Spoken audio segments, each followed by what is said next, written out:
आदरणीय अध्यक्ष जी,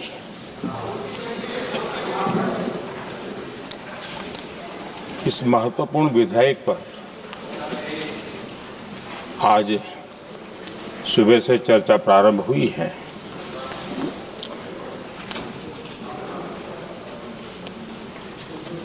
काफी साथी यहाँ से भी जिन मुद्दों को स्पर्श किया गया है उसको तथ्य से और तर्क से सदन को जरूर जानकारी देंगे और इसलिए मैं उन विषयों में जाना नहीं चाहता। आदरणीय अध्यक्ष जी, राष्ट्र के जीवन में कुछ महत्वपूर्ण पल आते हैं और उस समय की समाज की मनस्थिति और नेतृत्व की क्षमता उस पल को कैप्चर करके एक राष्ट्र की अमानत बना देती है, एक मजबूत धरोहर तैयार कर देती है। मैं समझता हूं कि भारत के संसदीय लोकतंत्र के इतिहास में ये वैसे ही पल है। आवश्यकता तो ये थी कि 25-30 साल पहले जब से विचार सामने आया, आवश्यकता महसूस हुई, हम इसको लागू कर देते और हम आज उसको काफी परिपक्वता तक पहुंचा देते हैं और आवश्यकता के अनुसार उसमें समय समय पर सुधार भी होते हैं और यही तो लोकतंत्र की ब्यूटी होती है। हमारी मदर ऑफ डेमोक्रेसी है, हमारी हजारों साल की लोकतंत्र की एक विकास यात्रा रही है और उस विकास यात्रा में एक नया आयाम जोड़ने का एक शुभ अवसर सदन के हम सभी साथियों को मिला है और मैंने प्रारंभ में कहा है कि हम सब भाग्यवान हैं कि हमें ऐसे महत्वपूर्ण और देश की आधी आबादी को इस राष्ट्र निर्माण की नीति निर्धारण प्रक्रिया में हिस्सेदार बनाने का सौभाग्य मिल रहा है।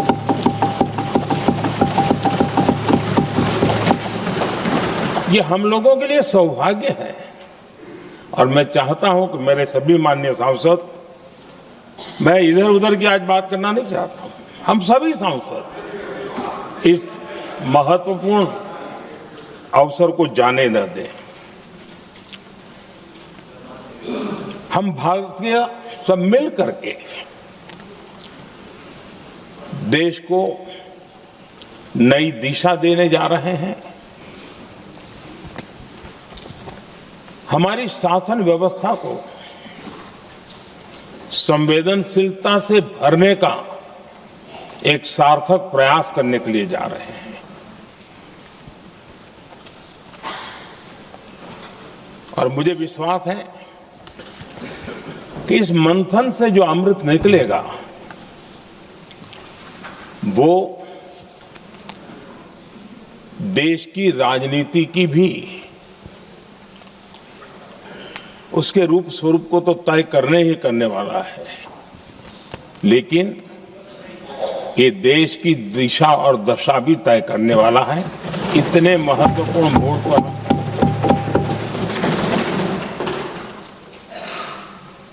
आदरणीय अध्यक्ष जी, 21वीं सदी में भारत एक नए आत्मविश्वास के साथ आगे बढ़ रहा है।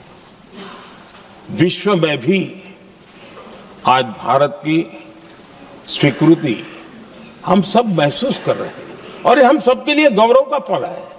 एक समय हमारे पास आया है और इस समय को हमने एक विकसित भारत के संकल्प के साथ जोड़ा है।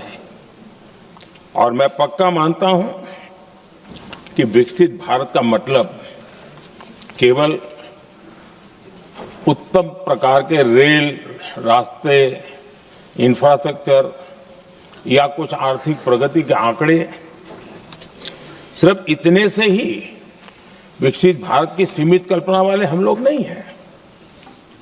हम चाहते हैं कि विकसित भारत जिसके नीति निर्धारण में साच अर्थ में सबका साथ सबका विकास का मंत्र समाहित हो, देश की 50% जनसंख्या नीति निर्धारण का हिस्सा बने, ये समय की मांग है।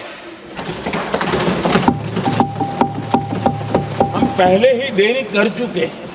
कारण कोई भी होंगे, जिम्मेवार कोई भी होंगे, लेकिन इस सच्चाई को हमें स्वीकार करना होगा कि जब हम अकेले मिलते हैं तब मानते हैं हाँ यार, लेकिन जब सामूहिक रूप से मिलते हैं, मुझे याद है कि जिस इसकी प्रक्रिया चली थी, सभी दलों से मिलना हुआ है, एक दल को छोड़ करके जिन जिन से मिलना हुआ है, हर एक ने सैद्धांतिक विरोध नहीं किया है। बाद में जाकर के जो कुछ भी हुआ होगा, राजनीतिक दिशा पकड़ी जा रही है, लेकिन जो राजनीतिक दिशा में ही सोचते हैं, मैं उनको भी एडवाइज करना चाहूंगा, एक मित्र के रूप में एडवाइज करता हूं और सबको काम आएगी। हमारे देश में जब से विमेन रिजर्वेशन को लेकर के चर्चा हुई है और उसके बाद जब जब चुनाव आया है, हर चुनाव में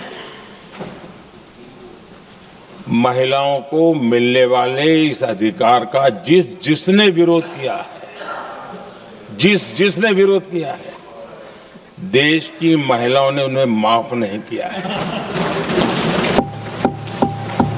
उनका हाल बुरे से बुरा किया है। लेकिन ये भी देखिए कि 24 के चुनाव में ऐसा नहीं हुआ। क्यों नहीं हुआ? ये इसलिए नहीं हुआ कि 24 में सबने सहमति इसको पारित किया, तो ये विषय ही नहीं रहा। किसी के पक्ष में पॉलिटिकल फायदा नहीं हुआ, किसी का नुकसान भी नहीं हुआ। सहज रूप से जो मुद्दे थे, उन मुद्दों के आधार पर चुनाव लड़ा, क्योंकि 24 में सब साथ में थे। कुछ लोग यहां हैं, कुछ लोग नहीं है, लेकिन सब साथ में थे। आज भी मैं कहता हूं, अगर हम सब साथ में जाते हैं तो इतिहास गवाह है कि ये किसी एक के राजनीतिक पक्ष में नहीं जाएगा, ये देश के लोकतंत्र के पक्ष में जाएगा, देश के सामूहिक निर्णय शक्ति के पक्ष में जाएगा और हम सब उसके यश के हकदार होंगे। न ट्रेजरी बैंक उसका हकदार रहेगा, न मोदी उसका हकदार रहेगा, यहां बैठे हुए सब हकदार रहेंगे। और इसलिए जिन लोगों को इसमें राजनीति की बू आ रही है, मैं चाहूंगा कि वो खुद के परिणामों को पिछले 30 साल में देख ले। फायदा उनका भी इसी में रास्ता दिखाता हूं, इसी में फायदा है कि जो नुकसान हो रहा है उससे बच जाओगे। और इसलिए मैं समझता हूं कि इसको राजनीतिक रंग देने की जरूरत नहीं है।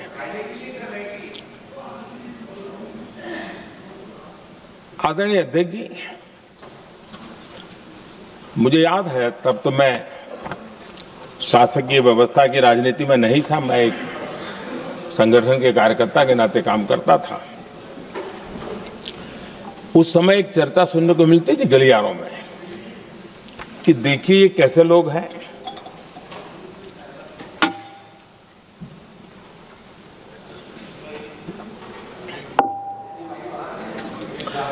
पंचायतों में आरक्षण देना है तो बहुत आराम से दे देते हैं, लेकिन आप कह रहे तो कह रहे हैं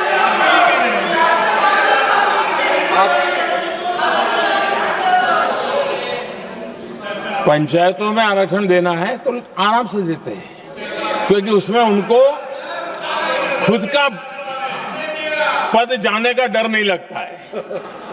उसको लगता है हम सुरक्षित यार वहां दे दो। ये उस समय गलियारों में बहुत चर्चा थी कि बोले कभी नहीं करेंगे यहां बैठे हुए। क्यों? क्योंकि उनका कुछ जाएगा। और इसलिए और बगे पंचायत का हो जाता है, 50% तक पहुंच गए। मैं राजनीतिक दृष्टि से और भी एक बात समझाना चाहता हूं साथियों।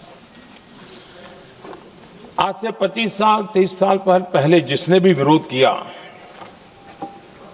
तो विरोध राजनीतिक सतह से नीचे नहीं गया था। आज ऐसा समझने की गलती मत करना।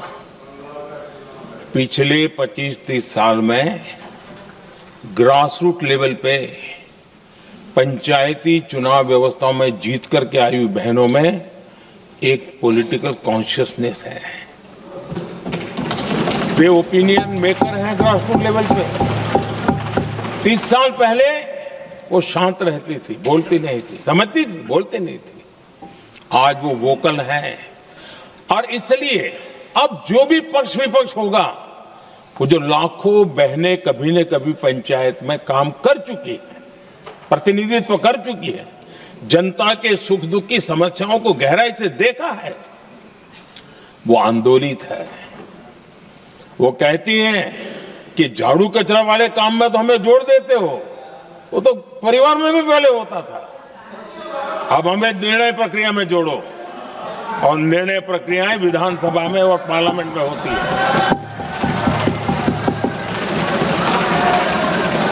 और इसलिए मैं राजनीतिक जीवन में जो लोग प्रगति चाहते, मैं किसी भी सांसद की बात करता हूं, किसी भी एमएलए की बात करता हूं, ये दल वो दल की बात मैं नहीं कर रहा हूं।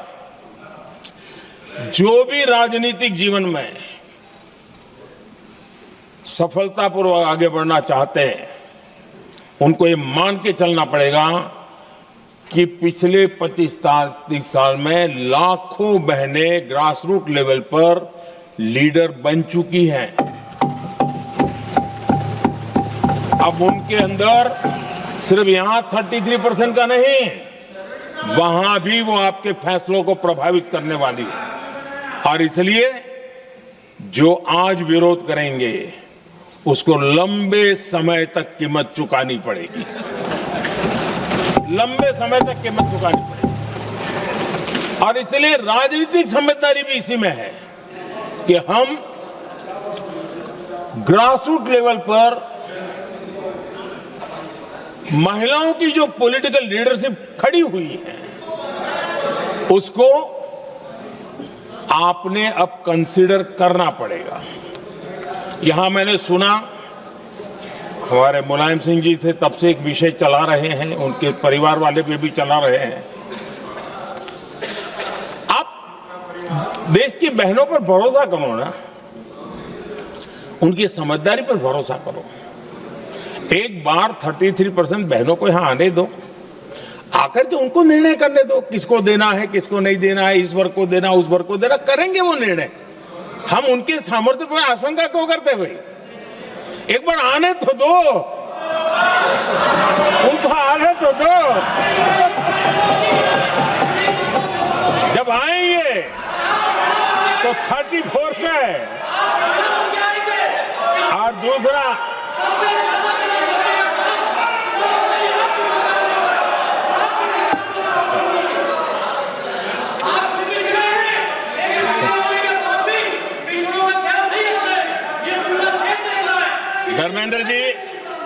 धर्मेंद्र जी मैं आपका बहुत आभारी हूं कि आपने मेरी पहचान करा दी। ये बात सही है, मैं अति पिछड़े समाज से आता हूं।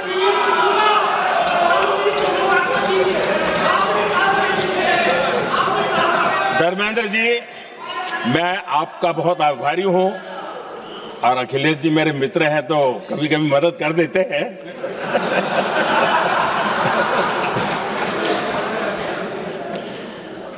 ये बात सही है कि मैं अति पिछड़े समाज से आता हूं, लेकिन मेरा दायित्व समाज के सबको साथ लेके चलने का है, और यही मेरे संविधान ने मुझे यही रास्ता दिखाया है। मेरे लिए मेरे लिए संविधान ही सर्वोपरि है और इसलिए और ये संविधान की ताकत है कि मेरे जैसा अत्यंत छोटे समाज का, अति पिछड़े समाज के व्यक्ति को इतना बड़ा दायित्व देश ने दिया।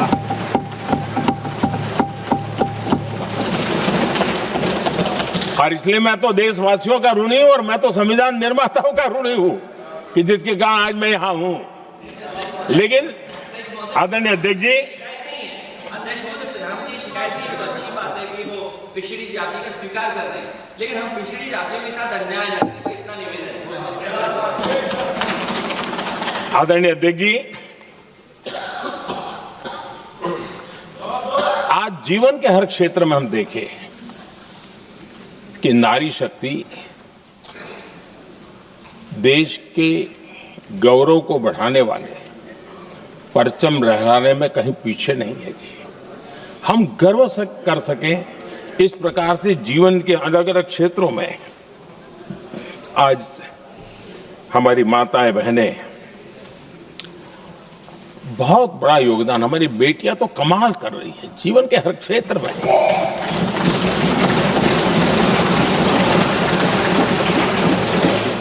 इतना बड़ा सामर्थ्य, उसको हम हिस्सेदारी से रोकने के लिए क्यों इतनी ताकत खपा रहे हैं जी? उनके जुड़ने से सामर्थ्य बढ़ने वाला है। और इसलिए मैं आज अपील करने आया हूं आपके पास कि इसको राजनीति के तराजू से मत तोलिए। यह राष्ट्रहित का निर्णय है।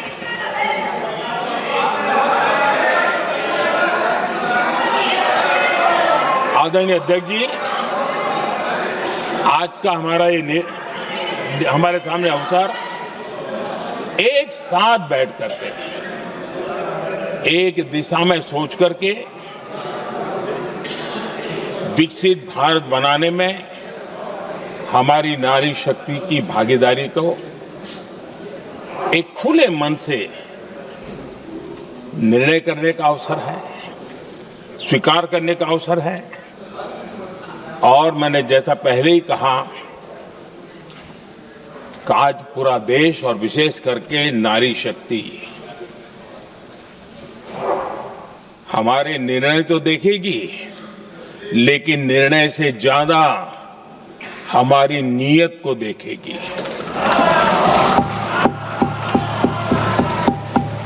और इसलिए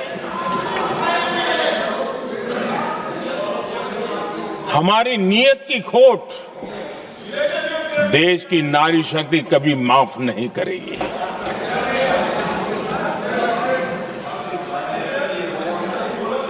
आदरणीय अध्यक्ष जी, 2023 में इस नए सदन में हमने सर्वसम्मति से एक प्रकार से इस अधिनियम को स्वीकार किया था। पूरे देश में खुशी का वातावरण बना, उस पर कोई राजनीतिक रंग नहीं लगे और इसलिए वो कभी राजनीतिक इश्यू भी नहीं बना। तो एक अच्छी स्थिति है। अब सवाल ये है कि हमें कितने समय तक इसको रोकना है। अब यहां जो लोग जनसंख्या वगैरह के विषय उठाते हैं, क्या आपको मालूम नहीं है? मैं चाहूंगा कि अमित भाई अपने भाषण में इन सारी चीजों का उल्लेख करेंगे, जब कि हमने जनगणना के संबंध में कब कब क्या क्या किया था, बाद में कोविड आया, उसके कारण क्या मुसीबत आई, कैसे रुकावटें आई, ये सारी बातें हम सबके सामने हैं, इसमें कोई विषय नहीं है। लेकिन पिछले दिनों जब हम 23 में चर्चा कर रहे थे, तब भी व्यापक रूप से बात ये थी कि इसको जल्दी करो। हर कोई कह रहा था जल्दी करो। अब 24 में संभव नहीं था क्योंकि इतने कम समय में करना मुश्किल था। अब 29 में हमारे पास अवसर है। अगर हम 29 में भी नहीं करते हैं तो ये स्थिति क्या बनेगी हम कल्पना कर सकते हैं। फिर हम देश की माताओं बहनों को ये विश्वास नहीं बना पाएंगे कि हम सचमुच में प्रयास सच्चे अर्थ कर सकते थे। और इसलिए समय की मांग है कि अब हम ज्यादा विलंब न करें। इस दरमियान राजनीतिक दल के लोगों से, संविधान के जानकार लोगों से, जो महिलाओं में एक्टिविस्ट के नाते काम करने वाले ऐसे लोगों से भी कई चर्चाएं हुई। कुछ लोगों ने खुद होकर के भी सुझाव दिए। सारा मंथन करते करते करते, और यहाँ भी सभी दलों से लगातार बातें इनकी होती रही है। स्ट्रक्चर वे में हुई है, इनफॉर्मल भी हुई है, और उसमें से आखिर बना हुई एक कुछ रास्ता निकालना होगा ताकि हम हमारी माताओं बहनों की शक्ति को जोड़ सकते हैं। आदरणीय अध्यक्ष जी, मैं एक बात जरूर कहना चाहूंगा। यहां बैठकर के हमें किसी को संविधान ने देश को टुकड़ों में सोचने का अधिकार ही नहीं दिया है। जो शपथ लेके हम बैठे हैं ना, हम सबको एक राष्ट्र के रूप में विचार करना हमारा दायित्व बने। चाहे कश्मीर हो या कन्याकुमारी, हम टुकड़ों में न सोच सकते हैं, न टुकड़ों में हम निर्णय कर सकते हैं। और इसलिए निराधार रूप में, जिसमें कोई सच्चाई नहीं, रत्ती भर सच्चाई नहीं है, सिर्फ राजनीतिक लाभ लेने के लिए जो बवंडर खड़ा किया जा रहा है, मैं आज बड़ी जिम्मेवारी के साथ इस सदन में, इस पवित्र जगह से कहना चाहता हूं, चाहे दक्षिण हो, उत्तर हो, पूर्व हो, पश्चिम हो, छोटे राज्य हो, बड़े राज्य हो, मैं आज एक जिम्मेवारी से कहना चाहता हूं कि निर्णय प्रक्रिया किसी के साथ भी भेदभाव नहीं करेगी। ये निर्णय प्रक्रिया किसी के साथ अन्याय नहीं करेगी।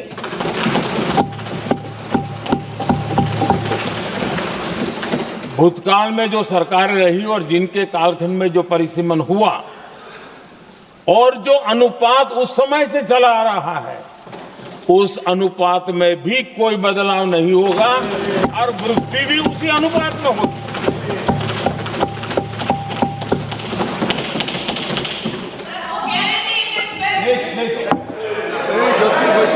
अगर गारंटी शब्द चाहिए तो मैं गारंटी शब्द उपयोग करता हूं। वादा की बात करते हो तो मैं वादा शब्द उपयोग करता हूं। अगर तमिल में कोई अच्छा शब्द हो तो वो भी मैं बोलने के लिए तैयार हूं।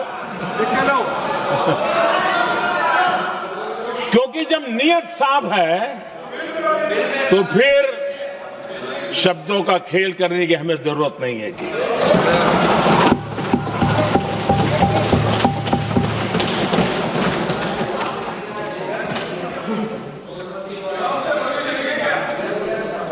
आदरणीय अध्यक्ष जी, मैं आज सदन के सभी साथियों को ये भी कहना चाहता हूं कि साथियों, हम भ्रम में न रहे।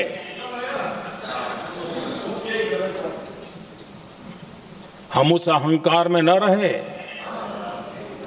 और मैं हम शब्द प्रयोग कर रहा हूं। मैं और तुम की बात नहीं कर रहा हूं। मैं हम इस भ्रम में न रहे कि हम देश की नारी शक्ति को हम कुछ दे रहे हैं। जी नहीं, उसका हक है। और हमने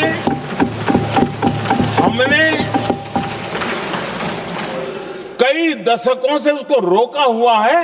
आज उसका प्रायश्चित करके हमें उस पाप में से मुक्ति पाने का यह अवसर है।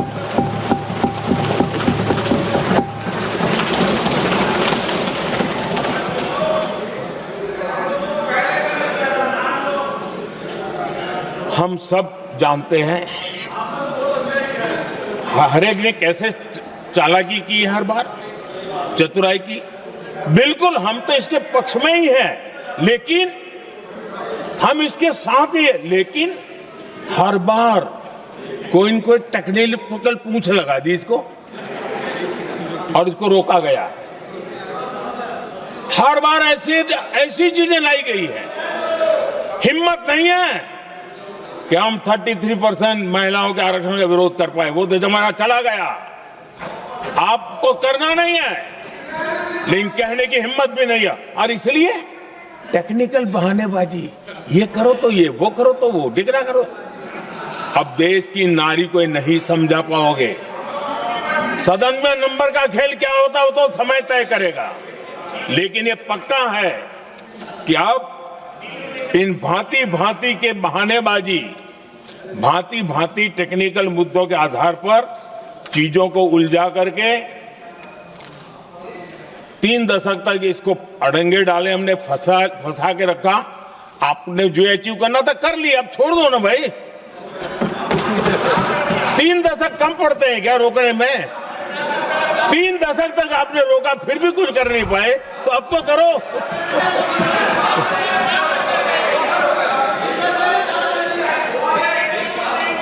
आदरणीय अध्यक्ष जी,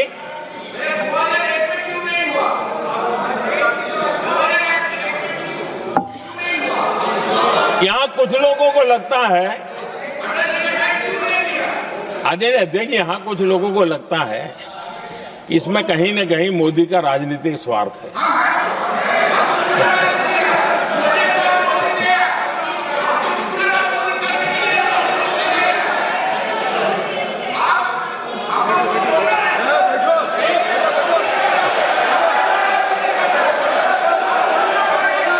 अरे भाई, इनको बोलने दीजिए, वहां पर बेचारे को मुंह पे ताला लगा हुआ है, बहुत बगल में कोई बोलने नहीं देता उसको।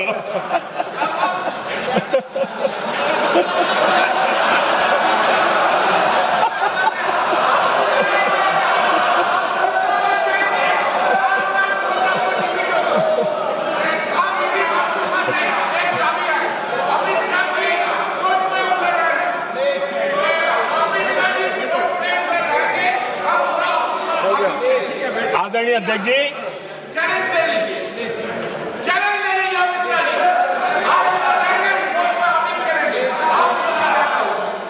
आदरणीय अध्यक्ष जी, देखिए, इसका अगर विरोध करेंगे तो स्वाभाविक है कि राजनीतिक लाभ मुझे होगा, लेकिन साथ चलेंगे तो किसी को भी नहीं होगा, ये लिख के रखो। किसी को नहीं रहेगा, क्योंकि एक फिर अलग पहलू हो जाता है, फिर किसी को फायदा नहीं होता। और इसलिए हमें क्रेडिट नहीं चाहिए। जैसे ये पारित हो जाए, मैं कल एडवर्टाइजमेंट दे करके सबका धन्यवाद करने के लिए तैयार हूं, सबकी फोटो छपवाने के लिए तैयार हूं। क्रेडिट आप ले लो, चलो। क्रेडिट की चिंता है क्या है जी? ले लो ना क्रेडिट। आपको जिसकी फोटो छपवानी है सरकारी खर्चे से हम करवा देंगे।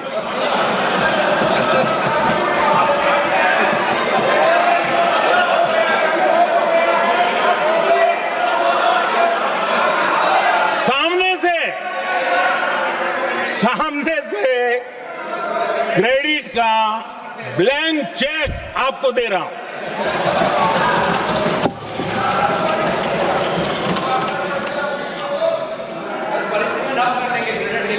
आदरणीय अध्यक्ष जी, हमारी संसदीय लोकतंत्र में महिलाओं की भागीदारी ये सिर्फ आंकड़ों का खेल या एक लोकतांत्रिक व्यवस्था में सुधार इतना सीमित नहीं है। लोकतंत्र की जननी के रूप में, मदर ऑफ डेमोक्रेसी के रूप में ये निर्णय भारत का कमिटमेंट है, ये सांस्कृतिक कमिटमेंट है।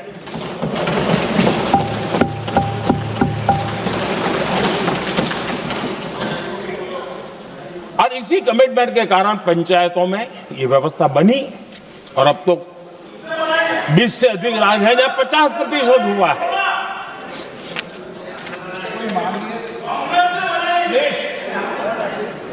और हमने अनुभव किया है, मुझे लंबे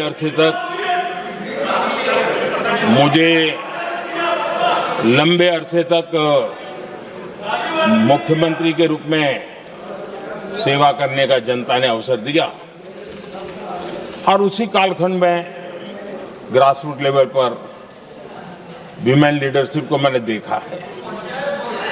मेरा अनुभव है कि संवेदनशीलता के साथ समस्याओं के समाधान में उनका कमिटमेंट बहुत ही परिणामकारी रहते थे, विकास की यात्रा को गति देने में रहते थे।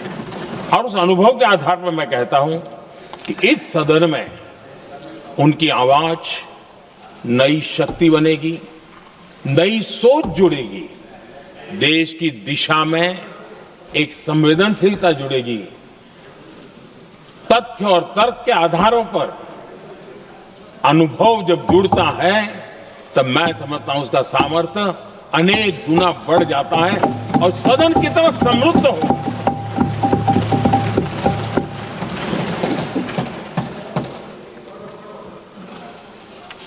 आदरणीय अध्यक्ष जी, हमारे देश में अनुभवी नारी शक्ति की कोई कमी नहीं है, सामर्थ्यवान में कोई कमी नहीं। हम भरोसा करें वे कंट्रीब्यूट करेंगे, बहुत अच्छा कंट्रीब्यूट करेंगे। और आज भी जितनी हमारी बहनें यहाँ हैं, जब भी उनको अवसर मिला है उन्होंने बहुत अच्छे ढंग से अपनी बात बताई है, सदन को समृद्ध किया है। आदरणीय अध्यक्ष जी, आज देश में वर्तमान में देश में 650 से ज्यादा पंचायतें, डिस्ट्रिक्ट पंचायत, करीब 250 महिलाएं उसका नेतृत्व कर रही और केंद्र के कैबिनेट मिनिस्टर से ज्यादा उनके पास जिम्मेवारी और धन और व्यवस्था होती है, काम करती है जी। करीब 6,700 ब्लॉक पंचायतों में 2700 से अधिक ब्लॉक पंचायत ऐसी हैं जिसका नेतृत्व महिलाओं के हाथ में है। आज देश में 900 से अधिक शहरों में अर्बन लोकल बॉडीज की हेड के रूप में मेयर्स हो या स्टैंडिंग कमेटी का काम देखने वाली बहनें हैं, उनकी ताकत है। और मैं मानता हूं कि आज देश जो प्रगति कर रहा है उस प्रगति में इनका भी महत्वपूर्ण योगदान है। उस ऋण को हमें स्वीकार करने का ये अवसर है। और जब ये अनुभव सदन के साथ जुड़ेगा तब वो अनेक गुना ताकत बढ़ा देगा। आदरणीय अध्यक्ष जी, एक लंबी प्रतीक्षा एंड एक प्रकार से हम सबके लिए ये सवालिया निशान पैदा हो, ऐसी परिस्थिति हम ही लोगों ने पैदा की है। ये अवसर है कि हम पुरानी जो कुछ भी मर्यादाएं रही होगी, मुश्किलें रही होगी, उसे बाहर निकले, हिम्मत के साथ हम आगे बढ़े और नारी शक्ति का राष्ट्र के विकास में उनकी सहभागिता को हम सुनिश्चित करें। और मैं पक्का मानता हूं कि अगर आज हम मिलकर के निर्णय करते हैं, और मैं तो आग्रह करूंगा कि हमें सर्वसम्मति से इसको आगे बढ़ाना चाहिए। और जब सर्वसम्मति से बढ़ता है तो ट्रेजरी बेंच पर एक दबाव रहता है जी, उनको भी लगता है नहीं भाई सबका इसमें हक है, हर एक की बात मान के चलो, कोई नुकसान नहीं है। सामूहिक शक्ति से तो अनेक परिणाम हमें अच्छे मिलते हैं। आदरणीय अध्यक्ष जी, मैं ज्यादा समय न लेते हुए इतना ही कहूंगा कि इसको राजनीति के तराजू से न तोलें। हम जब भी कुछ निर्णय करने जा रहे हैं तो देश के इतने बड़े देश का आधा जिम्मा जो उठा रहे हैं उनका भी कोई हक बनता है यहां आने का, हमें रोकना नहीं चाहिए। और दूसरा, संख्या के संबंध में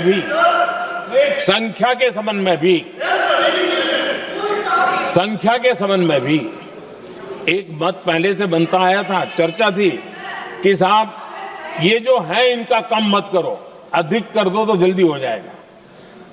वो अधिक वाला विषय वो आया है कि चलो भाई पैसे जो संख्या थी 33% और बढ़ा दो, ताकि किसी को ऐसा न लगे कि मेरा हक चला गया।